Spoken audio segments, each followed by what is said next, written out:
Alright, जैसा कि हमने देखा कि अब हमारे सीन में एक क्यूब ऐड हो चुका है और एक स्फेयर ऐड हो चुका है, और यहाँ हायरार्की में भी आप देखेंगे कि हमारे पास एक क्यूब और एक स्फेयर है।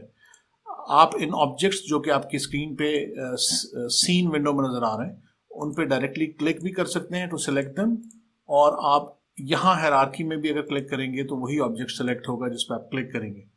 और जैसे हमने स्फेयर सेलेक्ट किया तो इस बॉल को सेलेक्ट करने के बाद राइट साइड पे प्रॉपर्टीज भी इसी की नजर आएंगी। इस प्रॉपर्टीज पे नेक्स्ट सेक्शन में हम बात करेंगे। अभी हम बात करने लगे हैं माउस जेस्चर्स पे। जब हम सीन सेटअप करने लगते हैं तो बहुत सारे ऑब्जेक्ट्स को हमने अपने सीन में पुट करना होता है, और उसके लिए जरूरी ये है कि हम चारों तरफ से घूम फिर के देख लें कि ऑब्जेक्ट्स कहाँ रखे जा रहे हैं।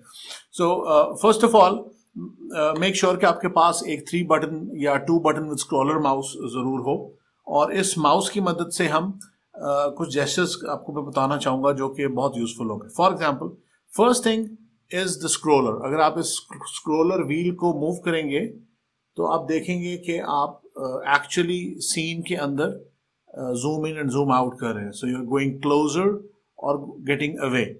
जिस भी जगह पे आप करंटली मौजूद हैं you will be able to zoom in and zoom out using the mouse.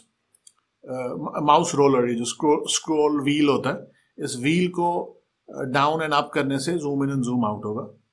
दूसरी चीज we want to see is, अगर मैं इसी व्हील को क्लिक कर लूं, मेरा व्हील ये क्लिकेबल है, तो यू विल सी कि ये एक हाथ में कन्वर्ट हो जाएगा।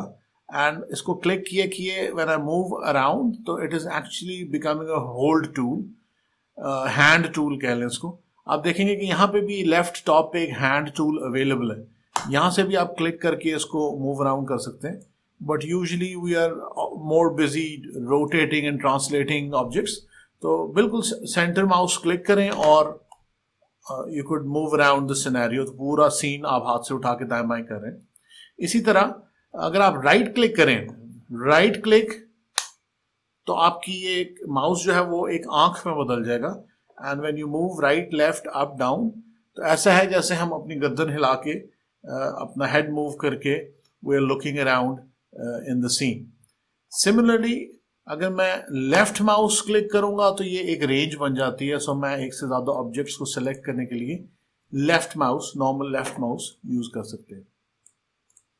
ऑल्सो कीबोर्ड के ऊपर ऑल्ट दबाने के साथ अगर आप माउस का लेफ्ट क्लिक करेंगे तो this is also looking here and there, लेकिन इस लुक में और इस लुक में थोड़ा सा फर्क है। राइट क्लिक वाले लुक का मतलब ये है कि मैं अपनी गर्दन दाएं बाएं मूव करके देख रहा हूं कि सीन के अंदर क्या हो रहा है, जबकि फॉर एग्जांपल मैंने ये क्यूब सिलेक्ट किया हुआ है।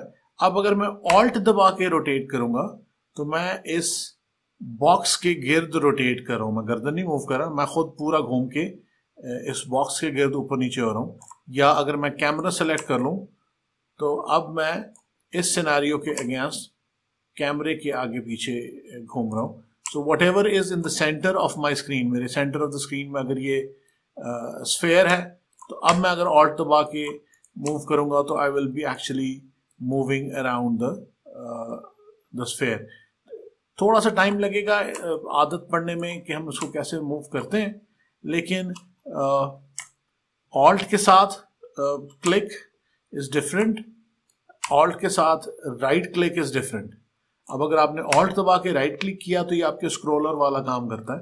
अगर आपके पास स्क्रॉलर माउस नहीं है तो फिर जूम इन के लिए आपको ऑल्ट राइट क्लिक के साथ काम करना पड़ेगा। लेकिन ये बड़ा यूजफुल रहेगा जब आप थोड़ा सा कम्प्लेक्स सीन बनाएंगे। अभी तो एक गोला और एक डब्बा है हमारे पास। अगर मैं देखना चाहूंगा डब्बा पीछे से कैसे लगता है तो यू कैन सी कि यहाँ पे रोशनी ज्यादा है और फ्रंट पे रोशनी कम है, क्योंकि हमारे पास एक डायरेक्शनल लाइट यहाँ पड़ी हुई है। डायरेक्शनल लाइट बेसिकली यूं समझिए कि बहुत दूर से एक सूरजनुमा लाइट है जो एक ही डायरेक्शन में बहुत सारी रेज, आप देख सकते हैं येलो लाइंस एक ही लाइन में जा रही हैं। सो अगर आप ऊपर घुमा के देखेंगे तो यहाँ एक सूरजनुमा चीज नजर भी आएगी। This is the source of the light. तमाम चीजों पे एक ही तरफ से लाइट पड़ रही है, this is called direction light. एक पूरा सेक्शन हम पूरा लेक्चर हम लाइट्स पे करेंगे तो उस पर मजीद बात होगी, लेकिन अगर मैं बाय मिस्टेक इस लाइट को डिलीट कर दूं तो पूरा सीन अंधेरा हो जाएगा। तो हमें लाइट को डिलीट नहीं करना है, लाइट को अपनी सीन के अंदर ही रखना है।